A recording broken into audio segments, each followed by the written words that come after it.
I want you to picture domestic abuse for a second. What's the first image that pops into your head? Hmm. For most of us, if we're being honest, it's cinematic. Yeah. Shattered plate, a raised fist. Exactly. It's the fight. That's the image we've all been fed for decades. But the reality, the one that really traps people, what survivors call invisible chains, is often completely silent. Yeah. It's a look across the dinner table that just freezes you. It's a text message asking, "Where are you?" Yeah. Sent, 5 times in an hour. It's this slow, methodical tightening of the screws until you realize you can't move without permission. And for a long, long time, the legal system it didn't really know what to do with that silence. The law was built for bruises, not for psychological cages. But that's changed, and that is what we're unpacking today. We're doing a deep dive into coercive control. Right. We have a massive stack of sources today. We're talking comprehensive guidance from the Crown Prosecution Service here in the UK, legal frameworks from Rights of Women, and some incredibly practical rubber-meets-the-road toolkits from victim support. And our mission for this deep dive is really specific. We're not just here to define the problem. We want to give you the playbook. Because the UK law has teeth now, really sharp teeth, but those laws only work if you know how to use them. Exactly. We're going to look at a massive legal update from April 2023 that completely changed the game, and then get into exactly how you turn a vibe or a feeling of being controlled into hard legal evidence. Which sounds like a tall order proving a feeling in a court of law. It does. Yeah. But as we'll see, it's entirely possible if you change how you look at the data of your own life. So let's jump in. I want to start with this aha moment I had reading the Rights of Women Guide. I paused at this update from April 2023. I think a lot of people just completely missed this. Oh, they did. And it closed a loophole that was, frankly, dangerous. So walk us through that. What was the loophole? Because I think most people just assume if you abuse someone, it's illegal, period. You'd think so. But under the Serious Crime Act 2015, which is the big piece of legislation here, there was a catch. To be prosecuted for coercive control, the person had to be personally connected. Okay, personally connected. Sounds broad. It sounds broad, but the definition, well, it relied really heavily on living together. Cohabitation. So if you were living together, you were covered. But if you weren't? Exactly. I mean, imagine the scenario. You finally break up with an abusive partner. You get the courage, you move out, you hand back the keys. You think you're safe. Right. But the abuse doesn't stop. In fact, anyone in this field will tell you that is often when it escalates. Because they've lost that physical control, so they ramp up the remote control. Precisely. He's texting you 50 times a day. He's showing up at your work, threatening to release private photos if you don't answer his calls.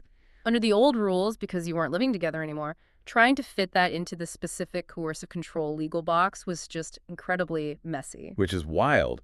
The law basically said, well, you don't live there, so you can't be controlled. It was a massive gap. So the April 2023 update changed the definition of personally connected. Now, the law explicitly covers ex-partners and family members even if they do not live with the victim. It basically acknowledges that the invisible chains can stretch right across town. That's a huge expansion of the safety net. So we know who it applies to now: current partners, exes, family, regardless of address. Let's talk about what it actually looks like. Coercive control sounds a bit academic. It does, but the core definition is behavior that's repeated or continuous. That part's crucial. This is not a one-off argument where someone loses their temper. It's a campaign. It's a campaign, and the effect of this campaign is to make you feel controlled, dependent, isolated, or scared. It's about stripping away your agency. I was looking at the Crown Prosecution Service guidance. The CPS and their list of behaviors is fascinating. It validates things that victims often just brush off as, relationship drama. The CPS list is very comprehensive. It moves way beyond physical violence. It talks about isolation, cutting you off from friends, which is kind of the obvious one. But then it gets into what I call micro-regulation. Micro-regulation. I like that term. What does that look like in practice? It's the CPS acknowledging that control is in the tiny details. It's monitoring the time you spend on everyday activities. Why did it take you 40 minutes to get milk? It should only take 20. Oh, wow. It's controlling what you wear. It's dictating when you sleep. Sleeping patterns. Really? Yes. Depriving someone of sleep, waking them up repeatedly, it's a classic tactic to weaken their resistance. It's like biological warfare on a domestic scale. Right. And the law now recognizes that as a criminal act of control. There's another aspect in the Rights of Women source that I found really insidious. It's how the abuser frames all this. They rarely say, I'm doing this because I want to hurt you. No, they say, I'm doing this because I love you. The best interests trap. Right. I check your phone because I want to make sure you're safe. I manage all the money because you get so stressed with bills. Let me take that burden. I don't want you seeing those friends because they're a bad influence. So it frames the isolation as care. It Yeah. makes the victim feel guilty for even resisting, like, oh, he's just trying to help me, I'm being ungrateful. Exactly. And this leads into a term the CPS actually uses in their legal guidance, which really surprised me. Love bombing. Yes, I see love bombing on, like, TikTok or psychology blogs, not in a prosecutor's handbook. It's a massive step forward that the CPS includes this. Legally, they're now looking at those intermittent bursts of affection, the flowers after the argument, the expensive gifts, the sudden perfect partner. Act not as signs the relationship is fixed. But as part of the abuse. As a tactic, a calculated tactic. A tactic to do what, specifically? To interrupt the pattern just enough to keep you there. It resets the victim's hope. It makes you doubt your own reality. He can't be abusive. He just booked us that holiday. And crucially, it creates a defense against outsiders. It's very hard to tell your mom you're being abused when she just saw him buy you a car. So the law is saying the flowers aren't an apology. They are part of the weapon. That's heavy. It is. It's recognizing the entire cycle of abuse as a legal concept. Okay, so we have the behavior, we have the who. But here's the tricky part. In England and Wales, you can't just walk into a police station and say, he microregulates me. There's a specific legal threshold you have to meet. The behavior has to have a serious effect. Right. This is the so what of the prosecution. Yeah. You have to prove the behavior caused damage. And according to the Rights of Women Guide, there are two distinct paths to proving this. You don't need both, just one of them. Okay, let's break them down. Path one seems pretty straightforward. Fear of violence. Yes. If the behavior caused you to fear, on at least 2 occasions, that violence would be used against you. That's the first path. Even if he never actually hit you, if his actions made you fear he would, that counts. Path two. Path two is the one that really applies to this quiet abuse we're talking about, the invisible chains. Path 2 is if the behavior caused serious alarm or distress, which had a substantial adverse effect on your day-to-day activities. Substantial adverse effect on day-to-day activities. Yeah. That sounds like lawyer speak. It sounds a bit vague. It does, but when you dig into the examples, it's actually describing the reality of being in survival mode. How so? Well, it's asking, how have you changed your life to avoid the consequences of their behavior? Give us some concrete examples. What counts as a substantial adverse effect? It could be changing your route to work to avoid bumping into them. It could be stopping a hobby, quitting the gym because you made a scene about your workout clothes. It could even be changing the way you clean the house. Changing how you clean the house. Think about it. If you now scrub the floor 3 times because you know if you miss one tiny spot, there will be a 2-hour interrogation. That is a change in your day-to-day activity. So the adverse effect isn't necessarily that you're just crying a corner. Yeah. It's that you have physically altered your behavior to manage him. Exactly. I often use the phrase walking on eggshells. We all know that feeling.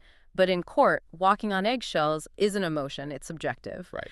But if you can say, I stopped seeing my sister and I changed my work hours to ensure I was home by 5 p.m. to cook, because if I wasn't, I'd be punished, that is a substantial adverse effect. That is evidence. That's a really powerful reframe.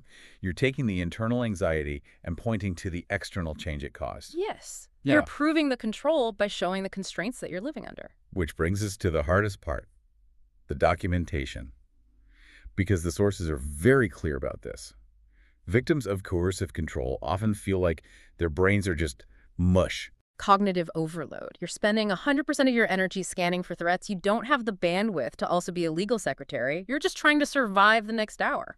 So how do you bridge that gap? The advice on how to turn this mess into data is so good. And I love the analogy they use about the car tires. The tire analogy is brilliant because it explains the pattern problem so perfectly. So imagine you come out of your house and you have a flat tire. Okay. Bad luck. Right. An isolated incident, not a crime. Now imagine you have a flat tire 3 times in 1 month. Okay, that's getting weird. It's weird, suspicious, but still maybe you're just driving your nails, maybe the roads are bad. Sure.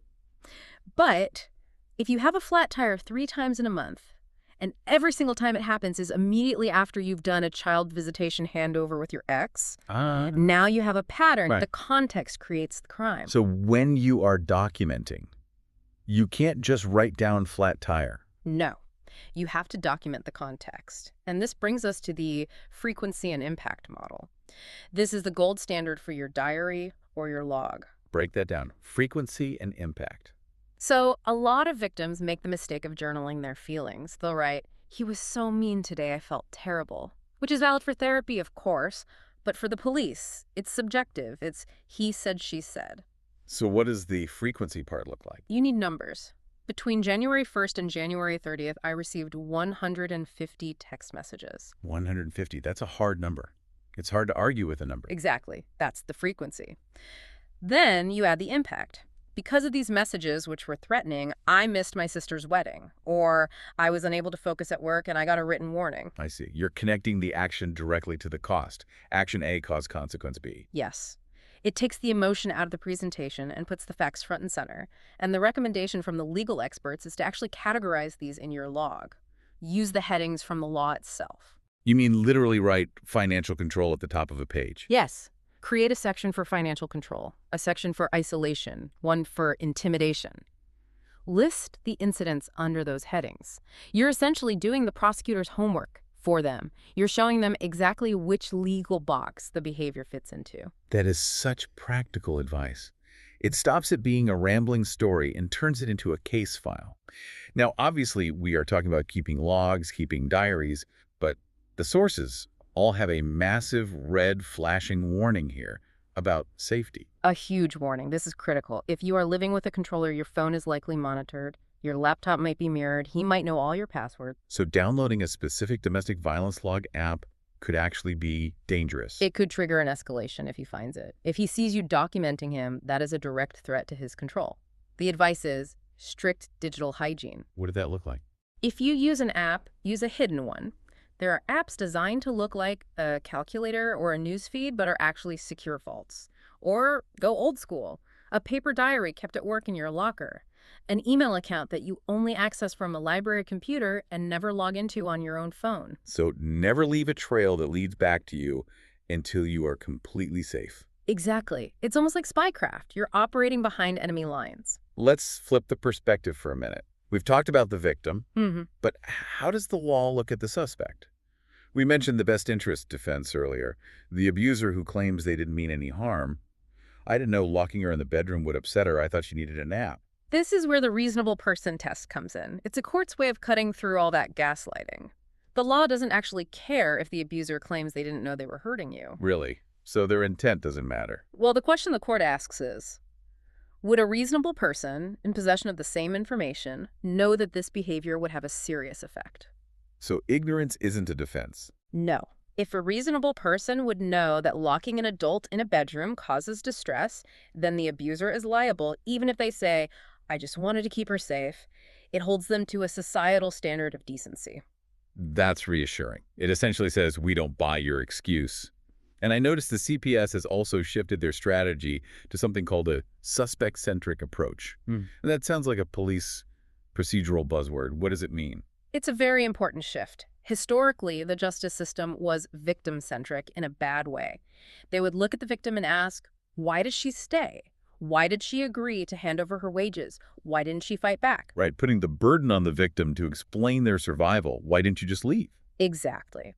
The suspect-centric approach flips the lens. Prosecutors are now trained to look at the suspect's actions. Look at how he manipulated her options so she couldn't leave. Look at how he used love bombing to confuse her. Look at how he isolated her so she had nowhere else to go. So if a victim seems to collude or agree to the rules, like agreeing to a curfew, the police are now trained to see that as a survival strategy, not as consent. Correct. It recognizes that compliance is often the only way to stay safe. It stops blaming the victim for being good at surviving.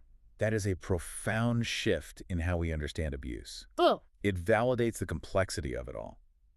Now, before we wrap up, we have to talk about the exits. If someone is listening to this right now and is checking off every box we've mentioned, what do? Calling 999 isn't always the first step people want to take. No, and the criminal justice system can be daunting. The Rights of Women Guide emphasizes that you have civil options too. You can go to the family court, completely separate from the police, and get a domestic violence injunction. Was it that day? It's a court order. It can protect you from harassment or even kick the abuser out of the home, giving you the right to stay there safely. It's a vital tool if you need immediate safety but maybe aren't ready for a full criminal trial. And you don't have to navigate this alone. The victim support source talks about IDVAs. IDVAs. Independent domestic violence advisors. I love the emphasis on independent. That's the key.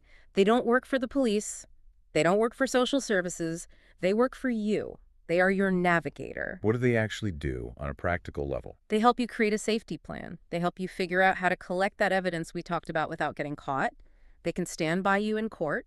They act as the buffer between you and the whole system. So if you're in the UK, obviously 999 is for emergencies. But for the planning, for advice, you can call 101 or contact organizations like Victim Support to find an IDVA. Absolutely. Knowledge is power, but support is safety. Don't try to outsmart a manipulator on your own. They've spent years studying you. You need someone who has studied them. This has been a heavy, deep dive, but I think the toolkit we've unpacked is incredibly empowering. It feels like we're finally giving people the language to describe what's happening. I hope so. It turns the confusing fog of abuse into something you can name, document, and ultimately stop. Let's recap the big takeaways for anyone listening. We covered a lot of ground. We did. Number 1, coercive control is a crime. And since April 2023, that crime applies to ex-partners and family, whether you live together or not. The law chases the behavior, not the address. Number 2, proving it is all about context. Use the frequency and impact model. Don't just list the bad things. Show how they forced you to change your daily life. That's your serious effect. And number 3, the reasonable person test. The abuser's excuses just don't hold water if a decent person would know better. And please, use the resources, IDVAs, legal guides. They are there to be your armor. I want to leave you with a thought that really stuck with me from that reasonable person test. The law assumes that a reasonable person would recognize this behavior as damaging. It implies a baseline of awareness that we're all responsible for. It does. It sets a standard for all of us. So if the law expects a reasonable person to know this is harm, shouldn't we all be better at spotting it? Not just in a courtroom, but in our friends' lives, in our families. Are we paying enough attention to notice the pattern of flat tires before it becomes a case file? That is the question. The law can prosecute the crime, but only we can change the culture that ignores the signs. Something to think about. Thank you for diving deep with us today. Thank you. Stay safe, take care of each other, and we'll see you on the next Deep Dive.